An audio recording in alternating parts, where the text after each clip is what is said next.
Bakit nga po ba natin dapat tingnan yung ating mga problema, yung ating mga pagsubok, ayon sa kung sino ang Diyos? Pag-usapan po natin yan sa devotion natin na ito. Magandang araw po sa bawat isa sa inyo. Welcome back to our 365 Daily Devotion Seminar Edition. Na yung topic po natin ngayon ay ex nihilo. Ano po ibig sabihin ng ex nihilo? It is a Latin phrase meaning out of nothing. It refers to the Christian belief that God created the entire universe without using any pre-existing materials. So yung Diyos po natin, nilikha po lahat ng bagay mula sa hindi nag-exist, mula sa wala, and then nalikha lahat ng bagay. Now, tayo pong mga tao, imposible nating magawa yun. Recently, yung hot na news recently, patungkol dun sa dire wolf. Kumbaga, dating extinct, ngayon na-de-extinct na. Nagkaroon na uli ng ganitong species. Sabi nung ilan, parang Jurassic Park na ba to? Ito na ba yung Jurassic Park na pwede nating i-revive yung mga dinosaurs and woolly mammoth and marami pang iba.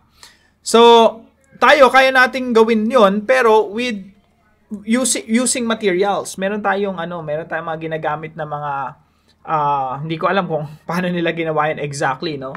So, ito, dire wolf fossils in ancient DNA. So, ito yung ni-revive nila. Dine-extinct nila. Dating wala na. So, that means yung mga dodo, yung mga na-extinct na mga animals, pwede na ulit buhayin ngayon. Again, yung mga tao, kaya nila itong gawin through existing materials, by using existing materials. Pero yung Diyos, out of nothing, nilikha niya lahat. Ito po yung tinatawag nating ex nihilo. So this means that God didn't just shape what was already there. He spoke and brought all things into existence. This truth sets God apart as the all-powerful, sovereign creator. He alone has the power to create something from nothing. So yung Diyos lang natin yung kayang lumikha ng lahat ng bagay mula sa wala. So ganun po makapangyarihan yung Diyos. Kaya niya yung creation ex nihilo. Now, sabi po sa Hebrews chapter 11 verse 3, by faith, we understand that the universe was formed at God's command, so that what is seen was not made out of what was visible. Dahil sa pananampalataya naunawaan natin na ang sanlibutan ay nilalang sa pamamagitan ng salita ng Diyos. Ibig sabihin, yung universe, nalikha yan sa pamamagitan lang ng salita ng Diyos, out of nothing, ex nihilo. Nagsalita lang yung Diyos, inutusan lang ng Diyos. At ang mga bagay na nakikita ay ginawa mula sa mga hindi nakikita. Genesis 1:1, nang pasimula ay nilikha ng Diyos ang langit at ang lupa. John 1:3, nilikha ang lahat ng bagay sa pamamagitan niya at walang anumang nalikha ng hindi sa pamamagitan ni Kristo. Awit 33 verse 6, sa utos ni Yahweh nilikha ang langit, ang araw, ang bawat talang maririkit. Ibig sabihin, lahat ng mga bituin, inutusan lang ng Diyos, sabi ng Diyos, exist, no? Nag-exist nga lahat ng mga bituin. Ito po yung una nating teaching ngayong araw. God is the source of all existence. Wala pong nag-e-exist na hindi galing sa Diyos. Kahit nga si Satanas hindi siya nag-exist outside of God. Si Satanas, nag-exist siya dahil kasama siya sa creation ng Diyos. Ito magbibigay ito ng comfort sa atin na walang nag-e-exist apart from God. Kahit si Satan. Isipin nyo kung si Satan nag-exist tapos apart from God. Ibig sabihin, si Satan halos masasabi natin kasing kapangyarihan ng Diyos. Kaya masasabi talaga natin na yung Diyos walang kapantay kasi kahit si Satan, creation niya Nagrebelde lang sa kanya. So God is the source of all existence. Kaya pag tumingin ka sa kalawakan, tumingin ka sa iyong paligid, lahat ng yan galing sa Diyos yan. Kaya po lahat ng meron tayo ngayon, masasabi natin galing sa Diyos at dapat nating gamitin ng ayon sa kalooban ng Diyos. Number 2 po, God displays His glory through creation. Sabi po yan sa Psalm, sama natin dito, Psalm 19, verse 1. Sabi sa Psalm 19, verse 1, the heavens declare the glory of God. Kaya pag tumingin ka talaga lalo na sa probinsya, yung walang masyadong smog, tapos walang ulap, talagang kita-kita mo yung mga bituin, talagang ang dami. Hindi lang mga mangilan-ngilan, talagang sa probinsya namin ganun, sobrang kapal ng bituin, talagang you see stars everywhere. Yun po ay painting ng Diyos, nilagay ng Diyos, and God calls each of them by name.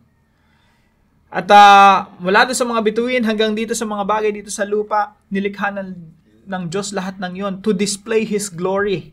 Ako po, pag tumitingin ako sa ilalim ng dagat, no, pag misisid ka, nagda-dive ka, nakikita mo yung iba't ibang uri ng mga isda, iba't ibang kulay, iba't ibang mga corals, iba't ibang mga creatures, may maliit, may malaki, may mga pawikan na ibang klase talaga.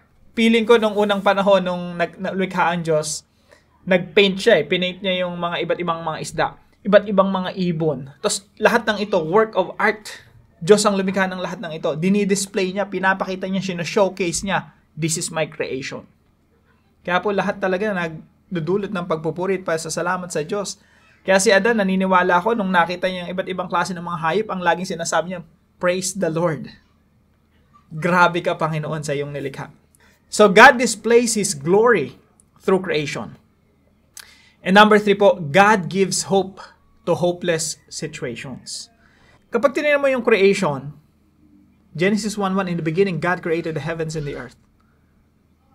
May isip mo, meron bang mahirap sa Diyos? If God is the source of all things, and He created all things, meron bang problema ang Diyos? Magandang tanong yan Ito po yung theology natin, ginagawa nating practical, tapos minimeditate natin. O nga God created all things, ex nihilo, out of nothing. Tanong, nagkakaproblema ba ang Diyos? Dumarating ba ang Diyos sa punto ng hopelessness? Pero tayo mga kapatid, dumarating tayo sa punto na para bang wala ng pag-asa. Bumalik lang tayo sa Genesis 1:1, sa unang verse ng Bible, makikita natin, Lord, you are my hope. In you, there is hope. And there's nothing too hard for you. Actually, pag tineologize mo yan, ang daming principles and applications yan. At masasabi natin na tayo ng mga Kristiyano yung may pwede na tayong pinaka-confident sa lahat. Kasi yung confidence natin wala sa sarili, kundi sa Diyos na ating sinasamba. Kaya maganda yung title ng devotion na to Bakit natin tinitingnan yung ating mga problema? Tsaka yung mga pagsubok natin ayon sa kung sino ang Diyos. Kasi pag nakita mo, you're in a hopeless situation, tapos nakita mo yung Diyos, He created everything ex nihilo. He created all things out of nothing.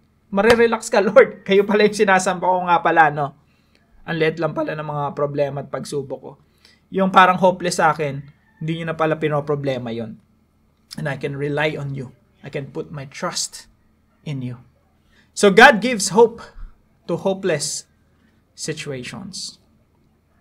Now, paano po natin ito i-apply sa ating mga buhay? Number 1, seek provision from the source of all things.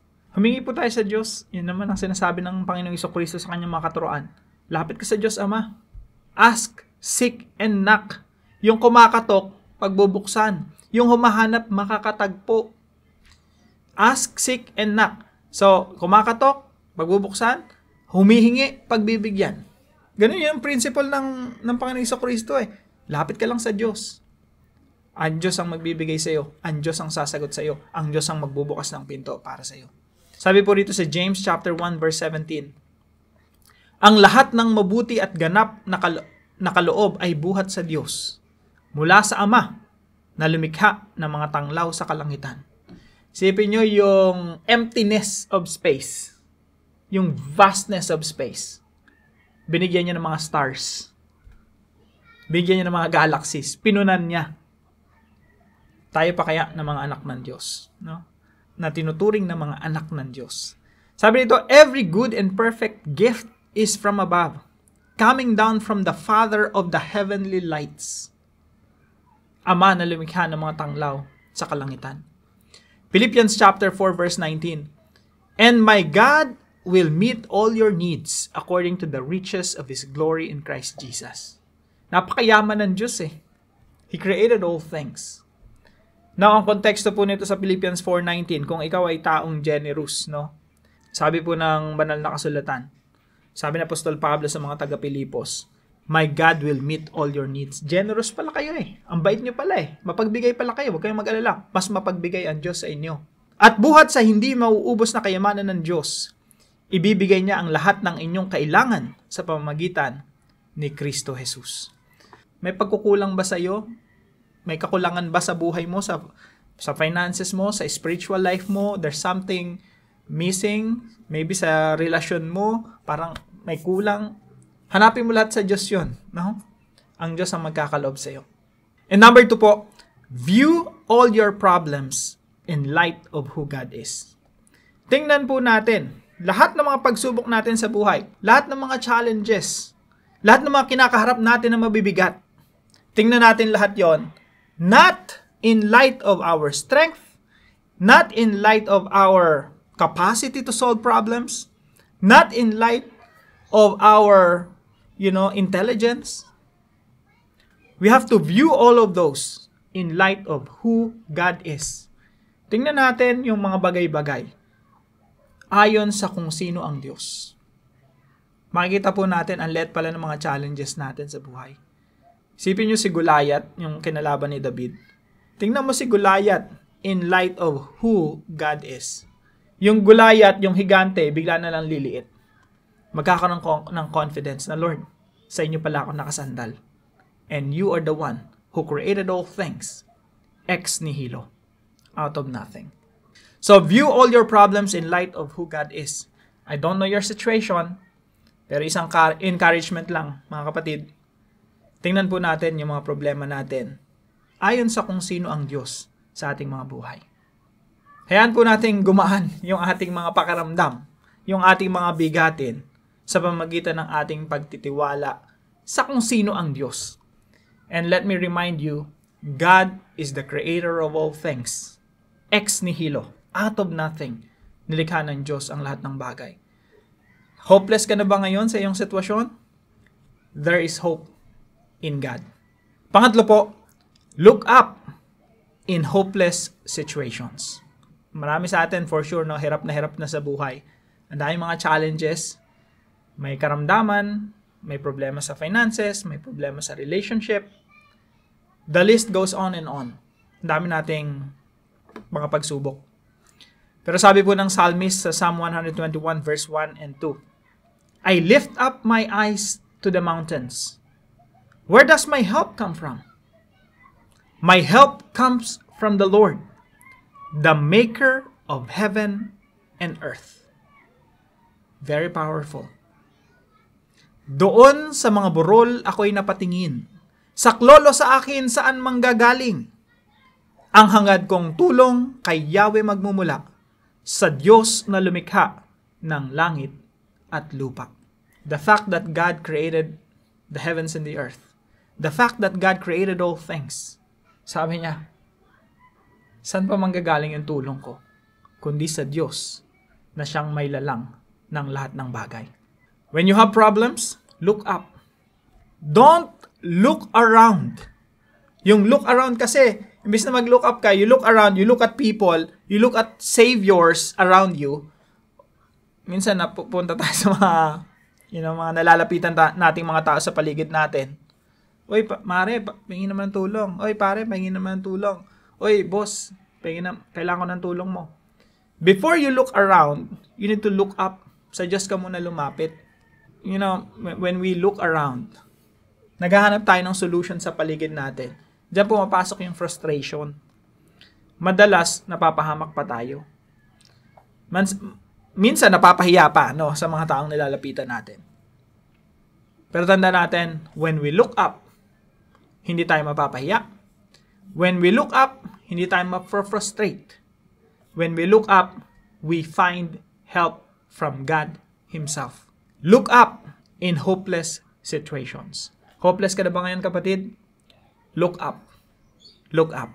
Para po sa ating discussion, how does believing in creation ex nihilo give you hope in times when it seems there's no hope? Pag-usapan po natin yan sa ating mga discussion groups. Samahan niyo po ako sa panalangin. Almighty Creator, I praise you for your unmatched power and wisdom. You spoke and the universe came into being out of nothing. If you can create stars, planets, and life with just a word, I know you can also work wonders in my life. When I feel empty, remind me that you can fill me. When I feel lost, remind me that you can make a way. I trust in your creative power and perfect plan. Make something beautiful out of my life for your glory. In Jesus' name I pray. Amen and amen.